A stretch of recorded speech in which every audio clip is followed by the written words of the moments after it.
out in Central Virginia.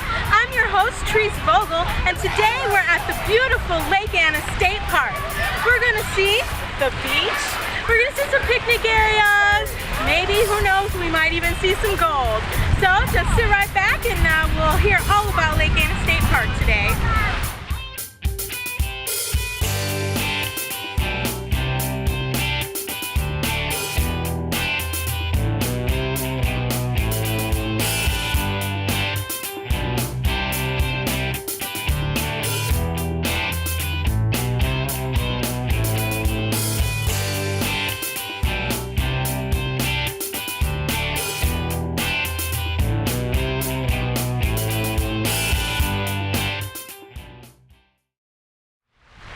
Welcome back. We're here with Ranger Lori, and she's going to tell us a little bit of the history of Lake Anna State Park.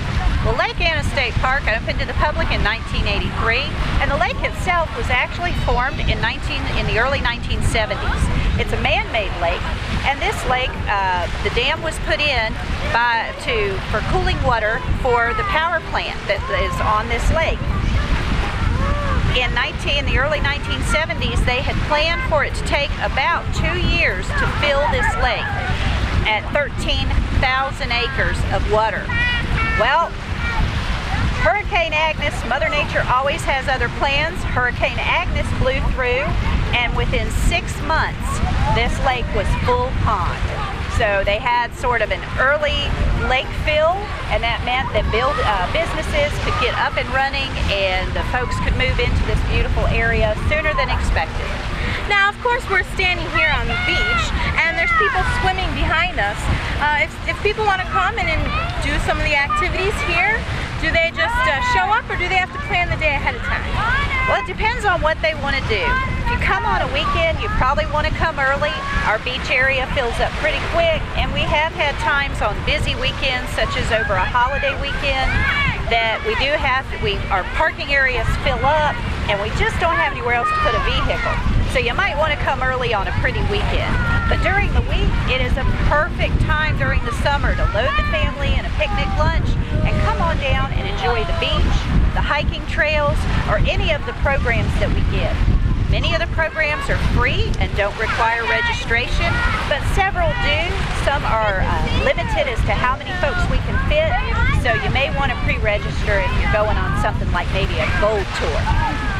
Now, is there a website that we can register on or find out more information? Yes, ma'am, at virginiastateparks.gov. We'd love to have you check us out. When we come back, we're going to take a look at some of the wildlife here at Lake Anna State Park.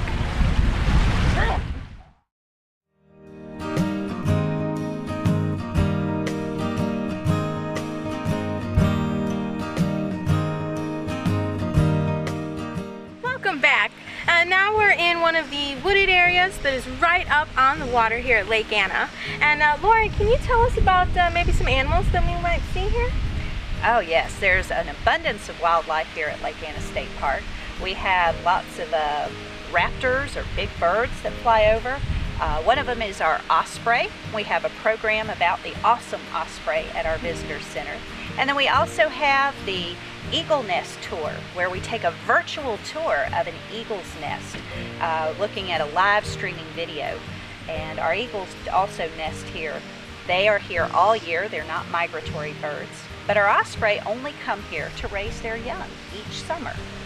Now, if I were just looking out over the water, how would I be able to tell between the difference between the birds, like which one is an osprey? The osprey is a little smaller than a bald eagle. They're going to have a darker head and a white body and a darker tail and a dark back. But they also have an M shape to their wings as they soar. They're the only bird that can hover over the lake before they dive in for a fish, hunting for a meal. And the bald eagle will have more of a T shape to his wings. And usually you can see the little fingered feathers at the end. And of course you're going to look for that telltale bald white head and the dark body and then the white tail. And that'll tell you you've got a mature bald eagle soaring over. Now, if people are interested in signing up for either the Osprey or the Eagle program, how would they go about doing that?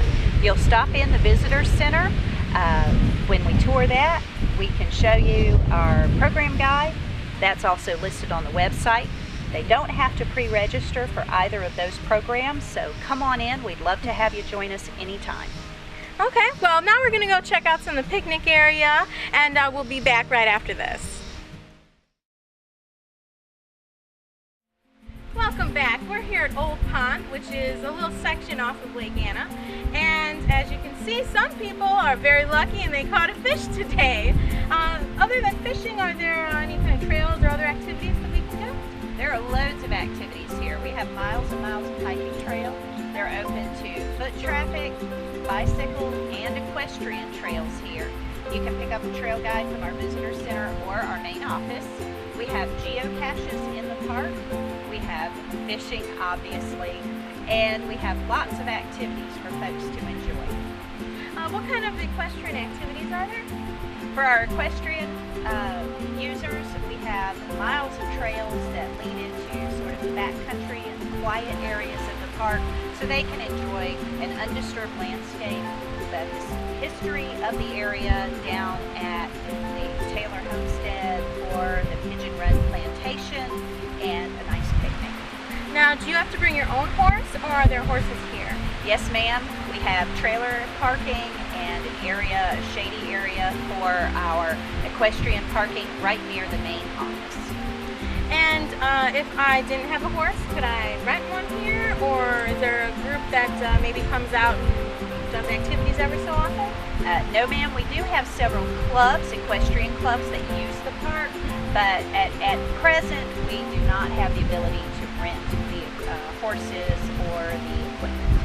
Now, if I wanted to come fishing here on Old Pond, I bring my fishing gear and it's a catch and release pond, or can I take any home? How does that work? This pond is catch and release. It's set up for our youth and for our accessible guests.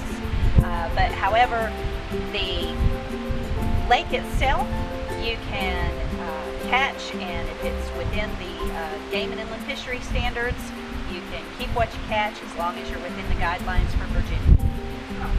Okay, well, we're going to hear a little bit more about some of the activities a little later on, but we'll be back right after this.